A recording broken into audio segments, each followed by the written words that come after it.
안녕하세요. 토요미스테리 디바제시카입니다. 여러분 혹시 마법, 마술을 믿으시나요? 저주, 카르마 이런 것들이 사람한테 해를 끼칠 수 있다고 생각하시나요? 마술이란 건 다양한 기술로 사람들을 속이는 거지만 마법, 그리고 저주라는 건 좀 다릅니다. 게다가 증명할 방법이 없다 보니 사람의 믿음에 따라 다르게 해석될 수도 있고요. 인도의 한 마을에는 오래전부터 내려오는 이야기가 있습니다. 검은 마법사들이 탄트릭이라는 흑마법 주술을 통해 저주를 내리거나 심지어 죽일 수도 있다라는 거였죠. 그러다 보니 그 마을 내에서는 그 흑마법을 부리는 마법사들이 언제 어디서 해를 끼칠지 모르니까 음식이나 곡물을 갖다 바치는 것을 일상화했었는데요. 이렇듯 검은 마법사들이 사람들의 공포의 대상이 되기까지에는 사실 하나의 사건이 있었습니다. 인도의 마디아 프라데시주의 전 총리 우마 부하라티라는 여성입니다. 그녀가 어느 날 가족과 차를 타고 가다가 사고를 당했는데 이에 대해서 나의 정치적 라이벌들이 검은 마법사를 고용해 탄트릭 그 흑마법으로 저주를 내렸고 그래서 내 가족에게 사고가 일어난 거라고 강력히 주장합니다. 이게 한 명의 그래도 총리가 하는 이야기였기 때문에 파장이 일게 되죠. 게다가 인도라는 그 어떤 문화적인 특성상 사람들이 좀 더 믿게 되는 것도 있습니다. 근데 이것만이 아니었어요. 어느 날부터 마디아의 몸에는 이렇게 예전에 없던 이상한 상처들이 생겨났다고 말합니다. 명실공히 그래도 지역의 총리인데 그녀가 한번 내뱉은 탄트릭 흑마법에 대한 이야기는 이때부터 인도 전역에 퍼져나가기 시작했고요. 공포의 대상이 되었습니다. 그러던 2008년 3월 검은 마법사들 중에 가장 인도 내에서 실력 있다고 알려진 사람 판티트 슈린더 샤르마. 그는 인도의 인기 TV쇼에 출연합니다.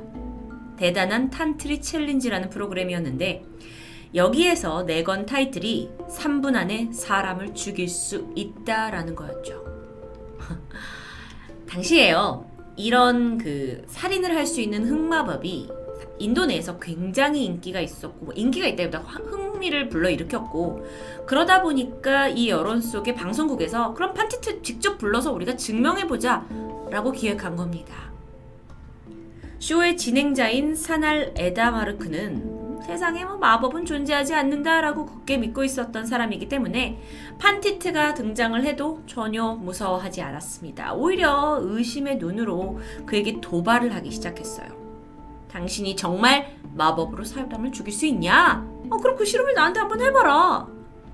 판티트 또한 주저하지 않았습니다. 그는 이것저것을 준비하더니 이내 주문을 외우기 시작합니다. 옴링가리닐랄레칼레칼레 그렇게 3분이 지났습니다. 하지만 사날은 멀쩡했죠. 아무 일도 일어나지 않아요. 그러니까 사날이 막 비웃으면서 말해요. 뭐예요? 죽일 수 있다며. 판티트도 어딘가 당황한 듯 다시 같은 주문을 외웠죠. 그렇게 몇 분이 지났지만 달라진 건 없었습니다. 사날은 확신했죠. 마법 없어. 흑마법 그런 건 없어요. 당신 가짜입니다. 하지만 이 기에 판티트가 눌리지 않았어요. 그러면서 다시 해보겠다고 합니다. 이번에는 좀 다른 방식이었습니다. 주술만 외우는 게 아니라 옆에 이렇게 준비해둔 준비물과 함께 뭔가 새로운 시도를 하는 것 같아요. 물을 손에 묻히고 사날에게 막 뿌려요. 그리고 작은 칼에 그 칼날을 사날의 몸에다가 툭툭 가져다 댑니다. 그런데요, 이러는 동안 이 어찌 보면 되게 황당한 이 시츄에이션에 프로그램의 시청률은 쭉쭉 올라갔죠. 흑마법을 하는 사람이 판티트가 3분 안에 사람을 죽인단다라는 소문이 퍼지면서 무려 생방송으로 진행된 이 방송에 1억 명이 넘는 사람들이 보게 됩니다.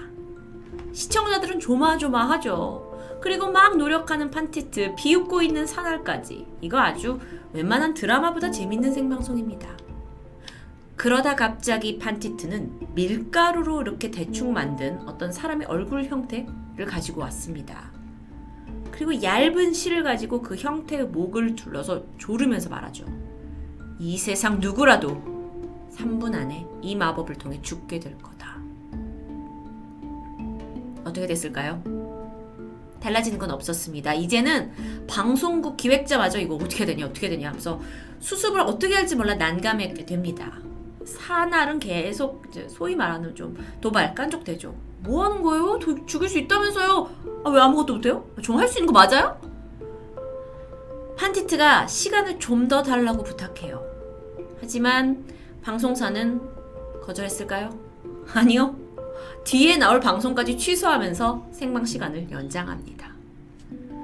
이번에 판티트는 주문을 외우면서 사날에게 다가갔죠. 그리고 머리를 잡더니 이마를 세게 누릅니다. 사날이 갑자기 아니 무슨 흑마법이 이렇게 힘을 쓰냐면서 손을 뿌리쳤죠. 하지만 판티트는 강하게 이마를 눌렀고 물을 뿌리고 칼을 갖다 대고 이 행동들을 반복합니다. 그렇게 시간이 무려 2시간이 흘렀어요. 2시간. 처음엔 막 비웃고 도발하던 사날도 이제 지쳐버립니다. 어이가 없어졌고요. 그래서 이제 그만하자 라고 판티트를 저지하게 되는데요. 여기서 판티트가 그럴싸한 변명을 내놓습니다. 내 마법이 지금 통하지 않는 건 지금 사날 주위에 있는 신이 너를 지키고 있기 때문이다 라는 거죠. 사날도 맞받아칩니다. 저 무신론자예요. 아, 이건 뭐 이 생방송 거의 코미디로 가고 있는 것 같은데요. 그러면서 판티트는 또 변명을 했죠. 사실 이 마법이 보통 밤에만 내가 해야 되는데 지금이 낮이라서 먹히지 않는 것 같다. 그러니 밤에 만나 다시 해보자고 말합니다. 그렇게 1억 명이 보고 있던 살인 마법 생방송은 싱겁게 끝이 났습니다. 비웃는 사람들과 함께 진짜 사날이 죽기라도 했으면 큰일 났다라고 걱정하는 사람들도 있었죠. 하지만 그 모두들 설마 저들이 다시 밤에 만나 또 방송을 하겠어? 라고 생각하진 않았습니다. 생방송이 시작됐습니다. 이번엔 자정이 되기 전이에요. 타오르는 불길 앞에서 깃털, 씨앗, 인형 이런 것들이 이제 준비되어 있어요. 그리고 여기에 둘러싸여서 판티트와 그의 보조 마법사 2명이 같이 앉아 있습니다. 낮방송과는 좀 다르게 뭔가 많이 준비된 듯 했죠. 그리고 표정도 비장했습니다. 마법사들은 주술의 첫 단계로 앞에 놓여있는 모닥불을 빤히 쳐다보고는 무언가를 뿌리기 시작합니다. 지켜보던 사날은 그저 비웃으면서 전혀 신비롭지 않다는 표정을 지었죠. 그러면서 뭐 하시는 거예요? 시작하시는 거예요? 별거 없네! 그의 말에 아랑곳하지 않고 집중하던 판티트는 마침내 사날에게 경고의 한마디를 남깁니다. 이 마법은 한 번 시작되면 결코 되돌릴 수 없습니다. 2분 뒤에 당신은 미쳐서 날뛸 거고 1분 안에 엄청난 고통을 느끼며 비명을 지를 거예요. 그는 혹시 당신이 두렵다면 지금 포기해도 좋다고 말했습니다. 사날은 제발 뜸들이지 말라고 그냥 시작하라고 얼른 죽여달라고 도발했죠. 판티트가 주문을 외우기 시작합니다. 링가링가링가 길리길리길. 점점 목소리가 커졌고 속도도 빨라집니다. 그러더니 앞에 있는 불에다가 뭔가를 뿌렸고 불이 확 커져요. 연기도 나고 분위기가 꽤 그럴싸했죠. 뭔가 될 것 같은 느낌입니다. 그런데 이때 판티트의 보조 마법사들이 사날을 다가오더니 양쪽 팔을 잡아요. 그리고 움직이지 못하게 만드는 거예요. 그러니까 이제 사날이 왜 흑마법인데 나한테 내 신체에 손을 대냐, 왜 힘을 쓰는 거냐 하면서 막 뿌리치려고 했죠. 근데 이번에는 만만치가 않았습니다. 마법사들이 끝까지 그를 붙잡고 있었어요. 다음 단계. 이번에는 낮과는 다르게 사날의 이름을 적은 종이를 펄펄 끓는 어떤 이제 그름에다가 넣었다 뺐다를 반복합니다. 그리고 노래와 주문을 외우면서 빗자루 같은 걸 꺼냈어요. 그러더니 이렇게 막 몸을 막 이렇게 막 갖다 댔죠. 그리고 아까 낮에 있었던 그 밀가루 반죽을 가져오더니 사실 이 밀가루 반죽 안에 그 어떤 신비한 저기가 있다. 이걸 한번 만져봐라. 사날은 이제 어디까지 하나 하는 심정으로 반죽을 만집니다. 그러더니 이 판티트가 그 송곳으로 그 반죽을 막 찔러요. 칼로 잘라서 불에 던져버립니다. 쿠킹 클래스도 아니고 이게 뭐죠? 3시간이 넘게 진행된 생방송. 사날은 죽었을까요? 아니요. 사날은 죽지 않았습니다. 판티트는 이 마법이 지금 한꺼번에 너무 많은 사람들에게 노출이 됐기 때문에 잘 통하지 않았다라는 변명만 늘어났고요. 결국 생방송은 그렇게 끝이 납니다. 정말 허무하게 그지없죠, 여러분. 하지만 이 방송 이후 인도 사람들 사이에서 공공연히 존재했던 흑마법에 대한 공포는 웃음거리로 바뀌었습니다. 사실 잘 생각해보면 사람들이 이 이야기를 진짜다라고 믿기 시작한 건요, 전 총리였던 마디아의 주장에서부터였어요. 근데 이게 명확한 증거가 없잖아요. 그런데 사람들은 그냥 떠도는 소문으로 흑마법에 대해서, 저주에 대해서 믿기 시작했던 거죠. 물론 그것 또한 인도니까 문화적인, 종교적인 특성상 가능하지 않았나 싶습니다.